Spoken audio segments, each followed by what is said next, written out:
নমস্কার। এই মুহূর্তে আমাদের সঙ্গে রয়েছেন ভারতীয় ফুটবলের সর্বকালের অন্যতম সেরা গোলরক্ষক দেবাশিস মুখার্জি।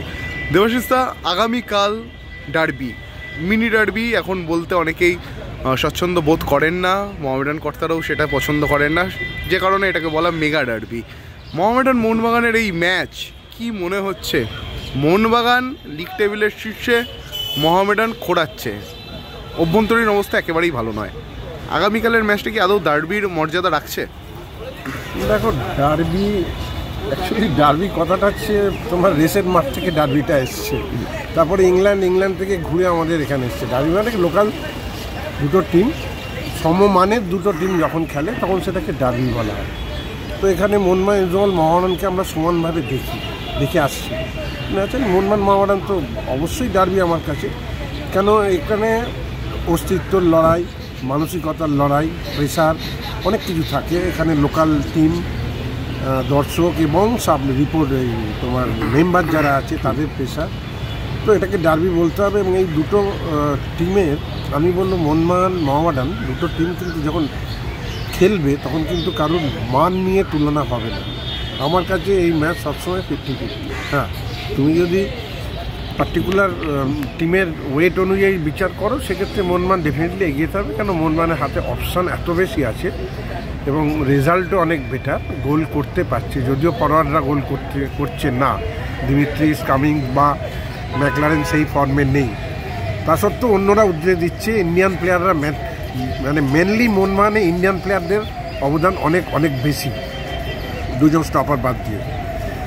মোহনবাগানে কিন্তু ইন্ডিয়ান প্লেয়ার ভালো আছে, তিনটে ফরেনার, বিশেষ করে ফ্লেক্সি, অ্যালেক্সি,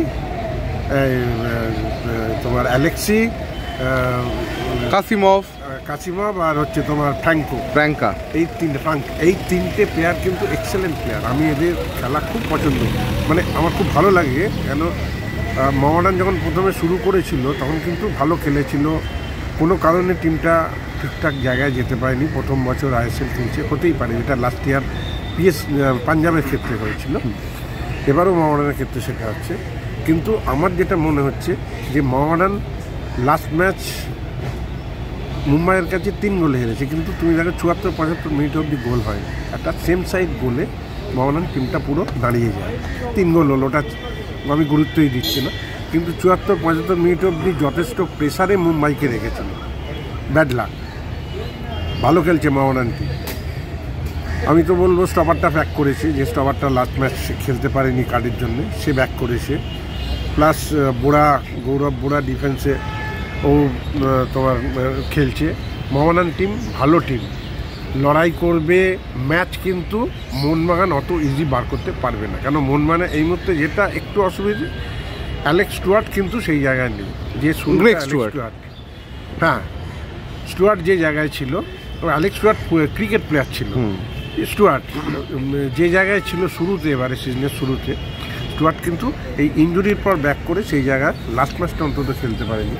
স্টুয়ার্ট যদি নিজের জায়গায় ফিরতে পারে, মানে নিজের পারফরমেন্স অনুযায়ী খেলতে পারে, তাহলে কিন্তু মোহনবাগান অনেকটা এগিয়ে। যদি না পারে তাহলে কিন্তু 50-50 থাকবে। আপনি কি আশা রাখেন যে এই ম্যাচে অঘটন ঘটতে পারে?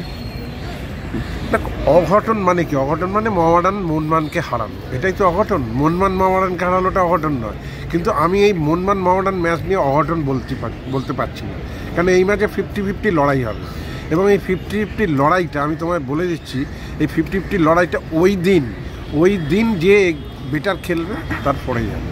কারণ প্রত্যেকে গুড টিম, দুটো টিমই গুড টিম, কোচ নেই, অসুবিধে নেই, প্লেয়াররা অল আর প্রফেশনাল প্লেয়াররা যেখানে খেলবে সেখানে 100% দেবে, সুতরাং কোচটা কোনো ম্যাটার করে না।